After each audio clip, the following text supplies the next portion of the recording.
Bwana mpenzi mtazamaji wa Empire Media, kwenye series yetu ya mwendelezo wa maisha ya Juma, hii hapa ni episode ya pili inaendelea. Cha kufanya subscribe, like na share, afu nenda kwenye channel yetu kaangalia mwanzo mwisho wa story hii. Episode imechangamka, yani episode ya pili tu, mambo ni moto, mambo ni edit. Unajua kwa nini hii story bwana inasisimua, inakujenga kimaisha, inakufundisha kimaisha, inakukomaza kiubongo. Usikose kusubscribe, kulike na kushare ili uwe wa kwanza kutazama mwanzo mwisho wa episode hii. Usikose. Kama wewe ni mpambanaji, mtafutaji, basi suluhisho yako kumaza kwa akili ni episode hii hapa ya Juma. Na kuachia kidogo hapo, sikilize na full. Ukitaka nenda kwenye account yangu iangalie mwanzo mwisho.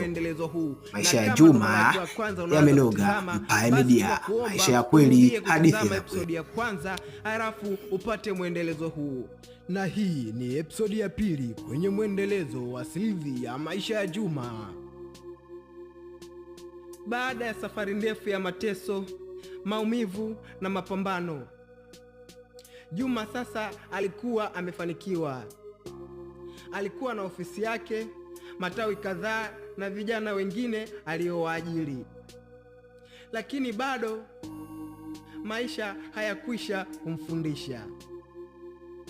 Baada ya mafanikio hayo, Juma aliamua kwenda nje ya nchi kuutibia mguu wake uliokuwa unamsumbua kwa muda mrefu.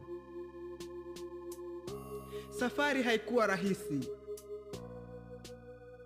lakini alikuwa na matumaini.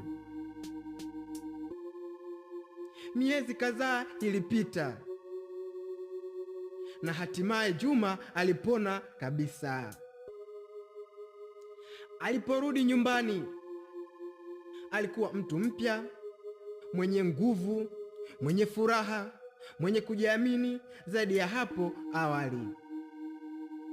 Sasa alikuwa anatembea bila maumivu na alirudi kazini kwa nguvu mpya.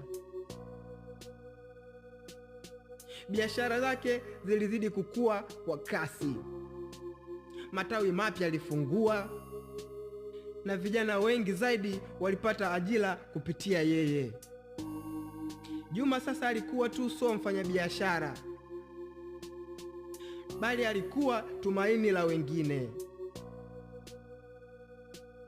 Katika harakati zake, Juma alikutana na mwanamke mmoja mwenye heshima na upendo wa kweli. Upendo wao ulianza taratibu